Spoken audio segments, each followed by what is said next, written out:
So here I am, editing the latest episode of our podcast, Dragon Mind, when my phone buzzes with a notification. Project Black Flag, Playtest Packet 1, has been released. This was a really welcome surprise because from my understanding, we weren't supposed to get this until the end of the month. And up until now, Project Black Flag has been kind of mysterious.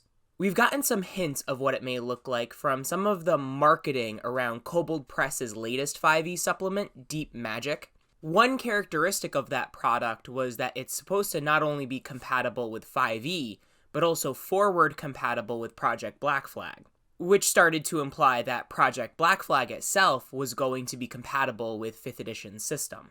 Well, now we have a clearer answer.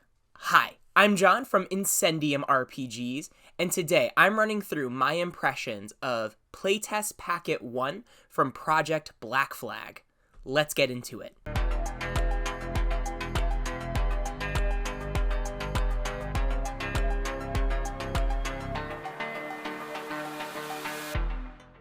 Alright, it's time for the subscriber roll-off. We're gonna roll a contested check. If my die meets or beats yours, I've successfully persuaded you to subscribe to the channel. Let's get rolling. Alright, let's see how blurry it is this time. And go! Man, I keep rolling 19s on this die. So, if you rolled below a 19 for today, welcome to the channel.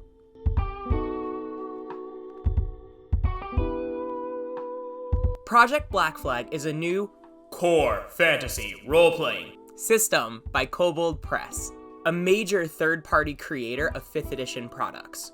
You may have heard of some of them. They include the Tome of Beasts series, the Creature Codex, the Midgard campaign setting, and I found the design to be pretty solid. In fact, I've used a handful of stat blocks from the Creature Codex in my latest campaign, so they've become a trusted name within the D&D community. Ignoring Tyranny of Dragons. Now, Project Black Flag was originally announced in response to the leaked OGL 1.1 draft by Wizards of the Coast as an open license alternative for Dungeons & Dragons should OGL 1.8 be revoked. Because of that, Kobold Press announced early on that Project Black Flag would be released with the ORC, the new open RPG creative license being developed by Paizo, Kobold Press, and other publishers. Now, part of Project Black Flag's original hype was in the context of fear that OGL 1.0a would be revoked, meaning D&D would no longer be part of an open design environment. However, now that SRD 5.1 has been released with a Creative Commons license, we know OGL 1.a won't be revoked. And after reading through Playtest Packet 1, to be honest, it's going to be impossible for me to review this content without acknowledging the differing circumstances of this packet's release. And let me be clear, this isn't a bad thing. Rather than having to rely on itself, I actually see the release of 5.1 into the Creative Commons and 1D&D as material that can support this system. On the 1D&D front, a recent interview between Ginny D and D&D executive producer Kyle Brink, which we'll link in the description below. Seriously, everybody should watch that. Ginny D did a fantastic job. According to Kyle Brink, 1D&D is also going to be released with a Creative Commons license, and I believe under an OGL, if not OGL 1.0a. Factor this in with the stated design goal of 1D&D being backwards compatible with 5e, and suddenly you have a lot of different systems that are compatible with each other, so GMs can choose which tools to use and adjust in order to create their ideal custom game. Which can be kind of funny, because traditionally 5e has been the core system that Kobold Press has supported. But the way I look at it, depending on how Project Black Flag goes, Black Flag can be the core fantasy role-playing system that 1D&D can support. So like if there's a good idea in 1D&D, you can just like pick that idea out and include it in Project Black Flag, depending on how Black Flag goes. Now, let me be clear about something. I don't trust Kyle Brink's promises around 1D&D. until I see that it actually gets released under a Creative Commons. Do I think it'll happen? If I'm gonna be honest, I give it about 70-30 odds. 70% being that it does happen. And this isn't because I'm an optimist or a dreamer. It's because based on the tone of Ginny D's interview, it really seems like Wizards has found it clear that this is the best move financially for them. And if I'm gonna be really honest, I can't wait for them to sign on to the ORC because it's a better license. In addition, will 1D&D actually be backwards compatible? Maybe not in the way that some people expect it to be. To tease some of the content of Playtest Packet 1, I think by backwards compatible, what they mean is that you can take like a new cleric with the new chassis and new subclass levels, play it alongside an old 5th edition cleric with their own separate leveling progression, and the characters can play together at the same table. But there may be some power discrepancies. And I'm not saying I'm gonna be crushed if these things don't happen, but I do want to honor the possibility that this new core fantasy role-playing system is going to be compatible with some future D&D stuff. And I mean, it's hard not to compare 1D&D and Black Flag. I mean, this playtest packet is formatted almost the same way as an Unearthed Arcana. Even the material that it covers, heritages and talents, is similar to 1D&D's species and feats. And the other thing that makes it really hard to not compare the two is the fact that to playtest heritages and talents, you have to use 5E's system. There's no new game rules besides some character creation stuff. But I digress. With all that context out of the way, let's dive into the content.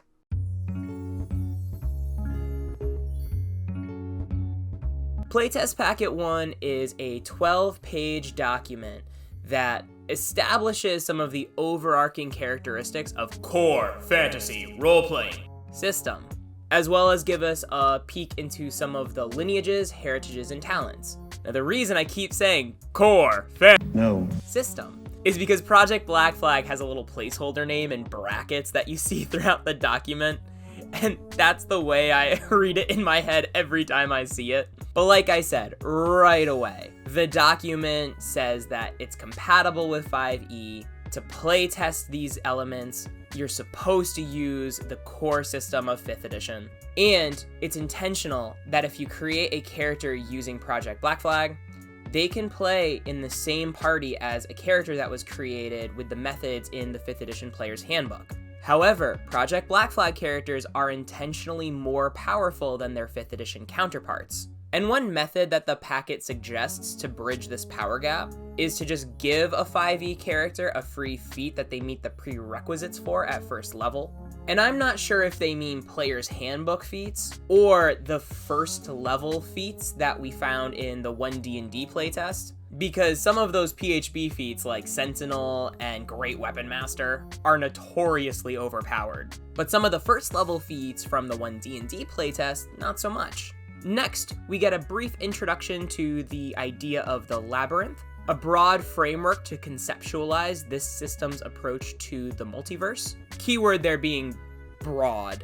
I get the sense from both the placeholder name and the tone of this document that this system is supposed to describe kind of broad archetypal fantasy elements so that individual GMs can mold this content to fit the custom world that they're building. This is something I actually see as a strength to the system, and I want to see it continued. Because if players go to create characters using it, they're not going to be set up with specific expectations that GMs have to fight against when they go to create their own custom content. For example, there have been times I've gone to DM a Dungeons & Dragons game, and because of the way drow are described in the Player's Handbook, players will come in with certain expectations and assumptions about how drow work in my custom world. So presenting the content of the core system as more generic, I think will help GMs be able to set their players' own expectations instead of having to erase those expectations and create new ones. And the next few sections are ones you'd expect from a core rulebook. You know, what an RPG is, what a GM is. and also some core characteristics of the kind of fantasy worlds that this system supports. Then we get into character creation. The first thing here I want to bring attention to is the order that the steps of character creation are presented in. In the 5th edition Player's Handbook, the character creation steps are presented in the order of chapters that the book is organized in. So step 1 is choose a race. Step 2, choose a class. What I like about how Project Black Flag introduces these steps is that they're steps in order of importance and priority. So step 1 is to create a character concept, which to 5th edition's credit, there is text about that in the character creation chapter, but it's not its own labeled section. It's just a bunch of text and it's like, hey, think about what kind of adventure you want to do. Again, it's something that a player may not have their attention brought to. Step 2 is to choose a class. Now, even in this playtest packet, we don't get to see what Project Black Flag classes look like, but it is evident that in this system, class is going to be the most important element to how your character functions. So even though to playtest these heritages and talents, you need to use the SRD classes, still, at the end of the day, class is the most important decision, and other decisions you're going to make are going to revolve around that choice. Which brings us to step 3, determining your ability scores. And this is something in the 5e PHB is mentioned a little bit later, but once you know your character's class, you'll know which ability scores you'll need to prioritize. This is also the part that I'd like to point out a common design theme in a lot of these sections, which is the way that this material is written speaks to how 5e is actually played versus what the base rules as written are. So for example, like with the 5e PHB, the default method for generating ability scores is rolling 4d6 and then taking away the lowest die roll, adding the other 3 dice together, and then you do that a number of times. In the 5th edition PHB, you do this method 6 times in order to have the 6 ability scores. Project Black Flag, you do it 7 times. And then you take the lowest sum, you take that away, so you're left with the 6 highest ability scores. This is the most common way I've seen tables roll characters. This was the way that I generated ability scores for my first 5e character in my first game. In fact, it was so common, I didn't realize this wasn't the official method until I got my own player's handbook and read through this introductory chapter. Another thing is that the floating +2 and +1 to starting ability scores, that's just done as part of this process. It's not tied to your character's lineage or background or anything. And again, to speak to the fact that Project Black Flag characters are going to be more powerful, you can see this even in the standard array and point by. You can point by a starting score of an 18. But even if you're rolling for stats, you can't apply that floating +2 to an ability score higher than a 16, or the +1 to an ability score higher than a 17. Meaning, the highest score you're going to have as a first level character will be an 18. And I definitely don't think that's a bad thing. So after generating ability scores, you get the rest. Pick a lineage, pick a heritage, pick a background, fill in the blanks. One last super helpful thing presented here that I think all TTRPG designers should take note of is a final checklist. I can't tell you how many times I've gone to DM a session and it turns out somehow halfway through that a player didn't actually fully build their character. Usually they do a good job of writing down their class features and equipment or whatever, but there are plenty of times where a player didn't realize or forgot that they get 2 skill proficiencies from their background, or that they get language and tool proficiencies. So just having this final checklist, especially for a new player who's figuring out the system, I think is incredibly helpful and something that every core rulebook should have in it. Now, the next section is on gaining levels, which again, to me, speaks to how the game is actually played versus what the original rules are. So first, even the section title, Gaining Levels, much more direct and easy to find than Beyond First Level, which is the section that we got from the PHB.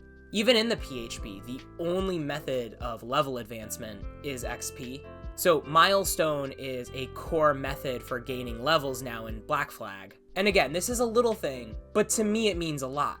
The way the community most understands milestone is what Project Black Flag describes. Your characters do something of narrative significance, and that's when they level up.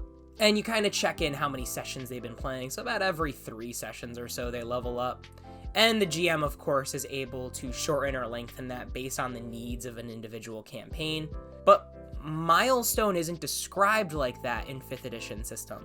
In the Dungeon Master's Guide, milestone is something different. What we understand as milestone is actually story-based advancement.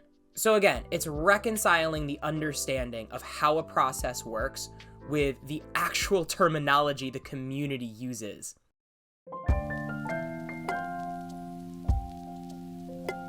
All right, now on to the real meat and potatoes of the doc.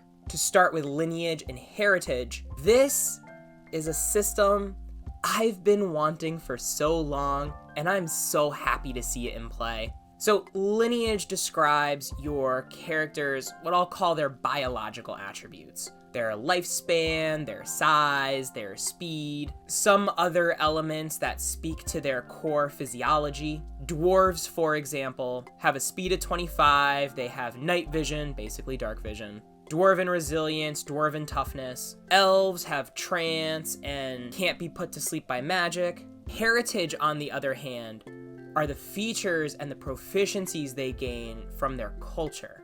And so certain heritages are linked with certain lineages because those are the most archetypal ones in fantasy. So for example, the Fireforge heritage, which really describes, master smiths, is linked to the dwarf lineage. But the cool part is you can mix around heritages with different lineages. So if you want a Fireforge elf, that is a combination you can do with this system. And I just think that matches so much better how most people want to play TTRPGs. If you want to create the most iconic representation of a dwarf, you can do that with a Fireforge or a Stone Dwarf. But if you have a human that was raised among dwarves, you might have a human with those stone dwarven proficiencies. In a similar way, if you have a dwarf that was raised in a city environment, instead the cosmopolitan heritage may fit better. Honestly, the only criticism I have is I just want more of them. I also noticed this while reading through the Pathfinder 2 beginner box. Don't worry, we're gonna playtest and upload that video soon. I just found it interesting that they only had like 3 lineages or ancestries available: dwarf, elf, human. I don't know if it's just my experience with the 5e starter set, but I've always thought of halflings as a core fantasy lineage as well. And I'd be really interested to see how, say, a halfling heritage is a little different than the grove heritage described in the elf section. But anyway, let's get through the rest of it first. The next section is on backgrounds. For those of you familiar with 5e, this is also going to be really familiar. You get 2 skill proficiencies, 2 in any combination of tool language proficiencies, and you do get a talent. What is slightly different is with the backgrounds we have presented here, rather than having 2 locked in skills, it's 2 from a skill list, but if there's an overlap with your class, you can pick another one. And also, rather than have a talent locked in, like with the sample backgrounds in that first 1D&D UA, you have a talent list. So the scholar has a list that includes polyglot or school specialization, whereas the soldier has like the combat conditioning and combat casting talents. And the way that you can customize backgrounds is you can swap talent lists. I feel like 1D&D has a little bit of a better system in this regard of just describing level prerequisites for each feat, and then saying at character creation as part of your background, choose a first level feat. I think having certain talents on certain lists, but not having strict level prerequisites, as far as I can tell, I just feel like that's going to become a clunkier system in the long run. And again, like with lineages and heritages, I just wanted to see more backgrounds than just scholar and soldier, which I guess isn't a bad thing because it means I'm intrigued by the system. Final section, talents are just feats. as you read through them, you'll be able to be like, oh, I know which 5th edition feat this is. But they are rebalanced, and I am curious how they'll operate in play. For example, the combat casting talent is a lot like Warcaster, except instead of getting flat advantage on your concentration saves, if you were to make a concentration save and the DC is lower than your spell casting DC, then you succeed on it automatically. Now, of course, if the DC is higher than your spell casting save DC, you don't get advantage on the check. As I was kind of thinking through the balance of this, I actually think this would make it a little bit easier in play. I can't tell you the amount of times I've been adjudicating combat and like 2 or 3 turns go by and it's like, wait a minute, didn't you take damage? Yeah, you gotta make a concentration check. And maybe if they failed that check, it would have affected the previous 2 or 3 turns, and it was just a lot to remember. But being able to flatly say, nah, I only took a little bit of damage, I keep my concentration, might be a better way to go about it. So overall, I did like the talents that were presented. So in summary, we now have a better idea of what Project Black Flag is going to look like. In terms of the core material, lineages, heritages, backgrounds, talents, I like what I'm seeing. My favorite part is the Lineage Heritage system, but I don't want that to overshadow my interest in a lot of the talent options too. Now, one criticism I've heard about this packet is that one thing it fails to convey is the overall design goal of this system. I've already seen a lot of YouTube thumbnails that are like, is this a 5th edition clone? I have a feeling it probably is. But what I can see is Project Black Flag being to 5th edition what Pathfinder 1st edition was to 3.5, which is taking what we loved about 5th edition, maybe making some adjustments, maybe making some rebalances, but presenting a healthy alternative. Now, there's also the idea that 1D&D may be like that as well, but overall, I don't foresee it, in my opinion anyway, for it to be unhealthy to have a few different options. So let's take 2-weapon fighting, for example. We all know 5e 2-weapon fighting is a mess. 1D&D may have its solution. The proposed one of when you make an attack, you can do a double attack on the first one. Project Black Flag may have a different solution. So for your table, you may say, we're playing Project Black Flag, but we're gonna handle 2-weapon fighting this way. I think especially if you have an open-minded and attentive group of players, there's no problem with customizing your TTRPG like this. So now I want to know what all of you think. Do you like the material of Project Black Flag? If you jumped ship on 5th edition D&D, do you see this as a strong alternative? Or have you found another system to call home, like Pathfinder 2nd edition or Call of Cthulhu? Like with the Pathfinder video, this is just my first impressions of this content. We are going to playtest this content, and we'll do a follow-up video describing our findings with it. But until then, let us know your thoughts in the comments down below, and have an awesome day, everybody. Bye-bye now.